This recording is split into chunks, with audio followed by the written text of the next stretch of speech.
வைகுண்ட ஏகாதசி வருது இல்லைங்களா?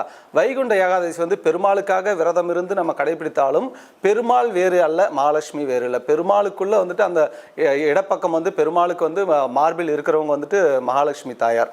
அப்போ அதே போல வந்து சிவனாகட்டும், அதே போல பிரம்மாவாகட்டும், இவர்களுக்கு எல்லாமே வந்துட்டு நாவில் சரஸ்வதியும் தன் இடபாகத்தை வந்துட்டு சிவபெருமானை வந்து உமையாளுக்கு கொடுத்துருப்பாங்க. அந்த மாதிரி வந்துட்டு மார்பில் உரைகின்ற மகாலட்சுமி தாயாருக்கு நீங்கள் வந்துட்டு இப்போ பெருமாள் கோயிலுக்கு போகும்பொழுது மல்லிகைப்பூ வாங்கிட்டு போயிட்டு உங்களுடைய அதிர்ஷ்டம் இருந்தால் மகாலட்சுமி, அதாவது வந்து பெருமாளுடைய அந்த மார்பில் உரைகின்ற மகாலட்சுமி தாயாருக்கு அந்த மல்லிகைப்பூவை அவங்க சாத்தினாங்க அப்படின்னும் போது அந்த மல்லிகைப்பூ வந்துட்டு உங்கள் கையால் கட்டப்பட்டு இருந்தால் மிகவும் விசேஷம்.